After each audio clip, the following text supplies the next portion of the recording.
Karya Roh Kudus di dalam diri seseorang belum selesai ketika dia percaya Tuhan Yesus Kristus.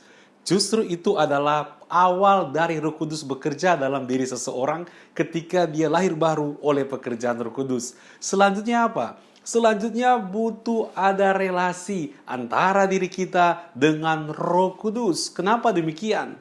Setelah kita menjadi anak Tuhan, maka kita juga harus mengerti tentang kebenaran firman Tuhan. Kita harus memahami perintah-perintah Tuhan. Kita harus mengenal rencana Tuhan yang baik di dalam kehidupan kita.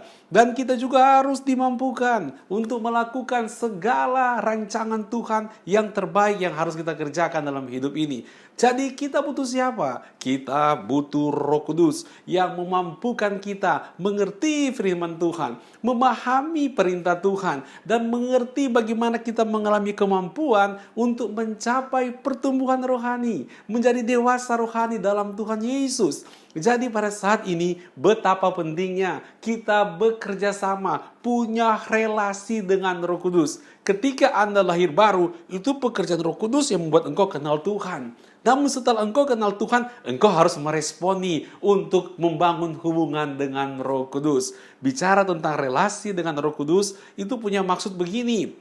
Selain Roh Kudus yang begitu rindu untuk dekat dengan kita, yang begitu rindu untuk menolong dan menopang hidup kita, kita juga sebagai anak-anak Tuhan harus ada kemauan hati. Ada hati yang haus dan lapar untuk bergaul dengan Roh Kudus, untuk membangun relasi dengan Roh Kudus. Sehingga ketika Roh Kudus begitu rindu menolong kita, begitu rindu mendampingi kita, dan hati kita haus dan lapar tentang pekerjaan Roh Kudus, ini akan membuat relasi kita dengan Roh Kudus makin hari makin kuat, dan kita akan menikmati berkat-berkat surgawi yang sudah Tuhan janjikan dalam kehidupan kita.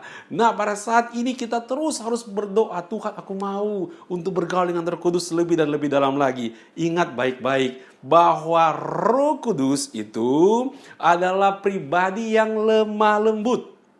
Roh Kudus tidak pernah memaksa anak-anak Tuhan untuk bergaul akrab dengan Dia. Tidak seperti itu. Butuh juga bagian kita yang rela untuk bergaul dengan Roh Kudus. Ketika kita terbuka mau bergaul dengan Roh Kudus, mau membangun relasi dengan Roh Kudus, saya sangat percaya engkau akan melihat ada begitu banyak kekayaan-kekayaan rohani yang semestinya kita nikmati di muka bumi ini.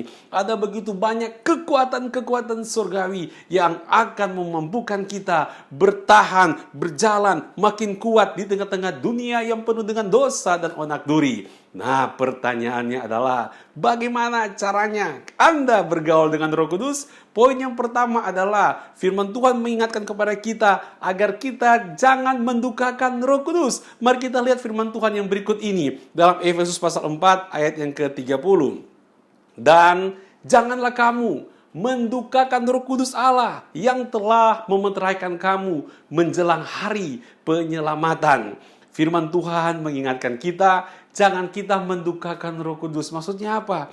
Jangan sampai kita membuat Roh Kudus sedih. Ini artinya Roh Kudus bukan saja dianggap sebagai kuasa ilahi, enggak begitu. Roh Kudus ini adalah pribadi, sehingga dia punya perasaan. Kalau kuasa enggak punya perasaan, tapi Roh Kudus punya perasaan dan dapat disedihkan oleh anak-anak Tuhan.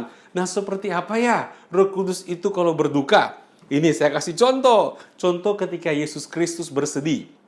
Ketika dia meratapi Yerusalem. Nah, itulah kira-kira gambaran Roh Kudus kalau andai kata kita dukakan, membuat Roh Kudus bersedih seperti itu.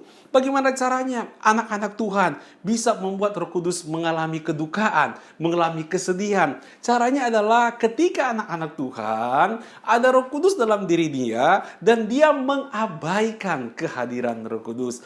Dia mengabaikan tuntunan Roh Kudus di hatinya. Dia mengabaikan setiap arahan, peringatan, setiap hal yang Roh Kudus bicara di dalam dirinya. Dia abaikan itu. Dia anggap seolah-olah tidak ada. Dan lebih suka memenuhi keinginan nafsu ego dosanya sendiri. Nah, disitulah kita sedang mendukakan Roh Kudus. Nah, pada saat ini kita sebagai anak-anak Tuhan, kita harus periksa hati kita. Ingat baik-baik, di dalam diri kita ada Roh Kudus. Apakah kita sungguh-sungguh menjaga supaya Roh Kudus jangan didukakan? Ketika Anda mendukakan Roh Kudus, apa akibatnya? Kalau engkau mendukakan Roh Kudus, engkau mengabaikan Roh Kudus, membuat hatimu tidak peka mendengarkan suara Roh Kudus, membuat engkau tidak tersensitif untuk melihat Roh Kudus sedang menuntun kehidupanmu. Jadi yang rugi siapa ya?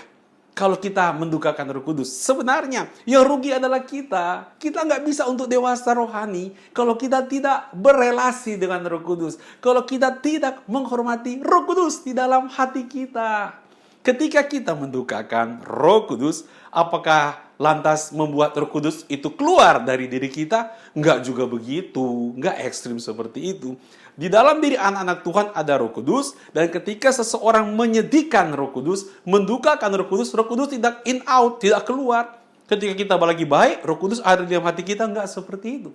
Roh Kudus dalam diri kita tidak in out, tidak keluar masuk, bukan seperti itu.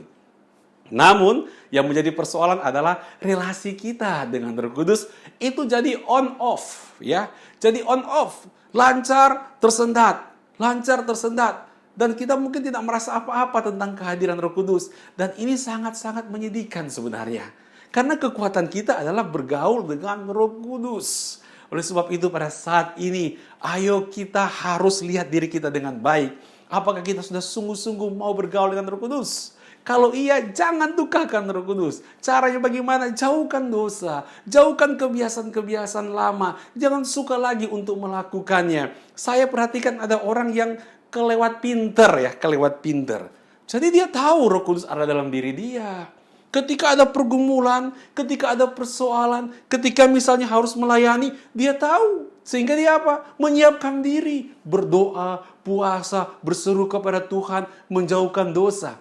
Dan setelah masalahnya selesai, setelah dia selesai pelayanan hari Minggu, dia pikirkan jadwalnya nanti bulan depan. Lalu apa? Kembali ke gaya hidup yang lama. Jadi seolah-olah Roh Kudus itu sebagai alat dalam diri dia agar dia bisa mendapatkan jalan keluar dari pergumulan. Seolah-olah Roh Kudus itu menjadi alat dalam diri dia untuk memperlengkapi dia dalam performance di dalam pelayanan. Ini keliru sekali.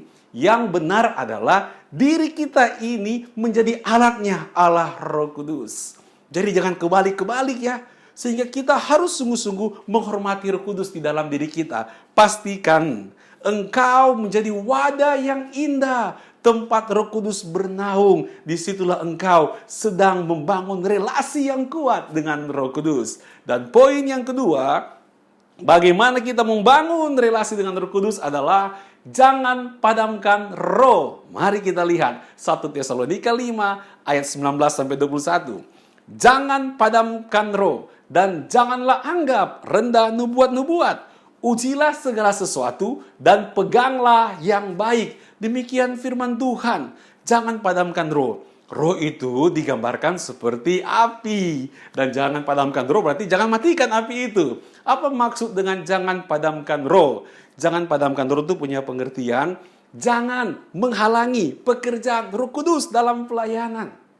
Nggak boleh seperti itu. Caranya bagaimana? Anda menghalangi pekerjaan Roh Kudus dalam pelayanan.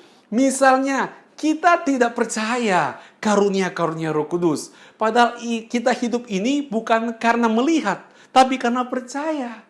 Ketika kita tidak percaya karunia-karunia Roh Kudus, bukankah tadi Roh Kudus bekerja secara lemah lembut? Artinya kita tidak mau bekerja sama dengan Roh Kudus. Karena kita tidak percaya pada karunia-karunia Roh Kudus. Padahal di Alkitab jelas sekali menyatakan tentang karunia-karunia Roh Kudus yang luar biasa.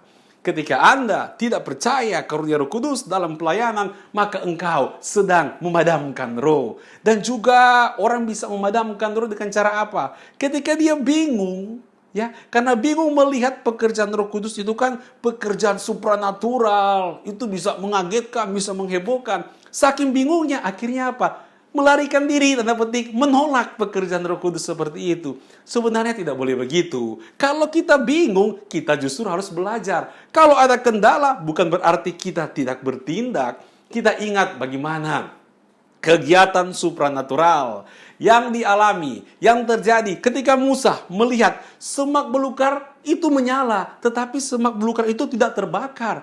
Itu kan pekerjaan Roh Kudus. Apakah kemudian Musa lari meninggalkan itu semuanya? Tidak demikian. Mungkin dia bisa bingung, ini apa ya? Tetapi Musa tetap melangkah. Kalau kita ingat baik-baik bagaimana ada suatu peristiwa yang luar biasa ketika Ibu Yesus Kristus Maria, malaikat datang dan berkata bahwa dia akan mengandung dari Roh Kudus. Itu pekerjaan supranatural. Bisa bikin bingung, kok bisa begitu ya? Bagaimana caranya? Tapi apa respon dari Maria? Dia berkata, inilah hamba-Mu, jadilah kepadaku seturut kehendak Tuhan. Itu yang dikatakan oleh Maria. Kita sebagai anak-anak Tuhan juga, ketika kita bicara tentang karunia-karunia Roh Kudus, tentang pekerjaan Roh Kudus, kita harus terbuka. Takut salah, takut kebablasan, itu wajar. Tapi bukan berarti tidak melangkah. Supaya tidak salah, belajarlah firman Tuhan. Apa yang ada sesuai firman Tuhan, lakukanlah itu. Maka engkau tidak akan keliru. Karena engkau melakukan berdasarkan kebenaran Alkitab. Dan Alkitab begitu kuat menjelaskan tentang karunia-karunia Roh Kudus. Ayo, jangan padamkan roh. Kita harus mengizinkan karunia-karunia Roh Kudus itu bekerja dalam pelayanan, bahkan bekerja memperlengkapi diri kita. Karena 1 Korintus 14 ayat yang pertama berkata, kejarlah karunia-karunia roh. Jadi jangan santai-santai. Kita harus berdoa, terbuka di hadapan Tuhan, bangun relasi yang kuat supaya karunia Roh Kudus itu dapat kita alami, dapat kita rasakan. Tuhan memakai kita dengan karunia-karunia Roh Kudus. Dan juga ketika kita bicara tentang karunia-karunia Roh Kudus, kalau ini terjadi maka kita sedang memadamkan roh. Dengan cara apa? Ketika kita berusaha saling mengungguli satu dengan yang lain dengan memanfaatkan karunia-karunia yang Tuhan kasih di dalam diri kita. Nah, ini celaka ini. Ini membuat pelayanan, membuat gereja rohnya padam. Kenapa? Karena menggunakan karunia-karunia untuk saling mengungguli, untuk menunjukin siapa yang paling hebat, siapa yang paling dipakai Tuhan, siapa yang paling banyak karunia. Itu gagal total. Itu nggak boleh seperti itu.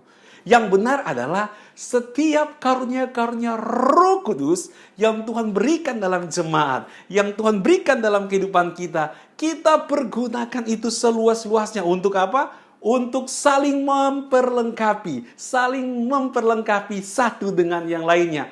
Itu yang terpenting. Ketika kita melakukan hal seperti itu, maka kita mencegah dalam diri kita melakukan tindakan memadamkan roh. Dan yang ketiga adalah berjalan dalam roh. Jadi bagaimana membangun relasi dengan Roh Kudus? Yang pertama, jangan mendukakan Roh Kudus. Yang kedua, jangan padamkan roh. Dan yang ketiga, kita harus berjalan dalam roh. Galatia 5 ayat 25. Jikalau kita hidup oleh roh, baiklah hidup kita juga dipimpin oleh roh. Ini kata firman Tuhan. Roma 8 ayat 14 berkata, kita ini anak Allah, buktinya apa? Ketika kita dipimpin oleh Roh Kudus. Kita harus berjalan dalam Roh Kudus. Nah, ketika kita berjalan dalam Roh Kudus, saya sangat percaya, maka engkau akan menikmati relasi yang kuat dengan Roh Kudus. Dan Anda akan memiliki karakter-karakter seperti buah roh. Dan kita harus ingat baik-baik, karakter-karakter yang bagus dalam diri kita itu bukan sekadar hasil pelatihan karakter. Tidak boleh seperti itu. Tetapi karena sedang bergantung kepada Roh Kudus. Itu yang Tuhan mau. Kalau kita punya buah roh karena kita tahu kita sedang bergantung kepada Roh Kudus, maka kita akan terhindar dari kesombongan yang tersembunyi. Dari perasaan gila hormat karena mau diakui banyak orang bahwa diri kita lebih baik, bahwa diri kita dipakai oleh Tuhan, bahwa kita dipimpin oleh Roh Kudus. Kita akan terhindar oleh hal-hal yang seperti ini. Kenapa? Karena kita mau belajar untuk punya relasi dengan Roh Kudus yang baik dan benar. Saudaraku dalam kasih Tuhan Yesus Kristus, tanpa Roh Kudus, tanpa relasi Roh Kudus, maka hidup kita, perjalanan hidup kita pasti akan mengalami kegagalan dan kegagalan. Tapi dengan kita meningkatkan relasi kita dengan Roh Kudus, engkau akan menjadi anak-anak Tuhan yang lebih dari pemenang. Tuhan Yesus memberkati.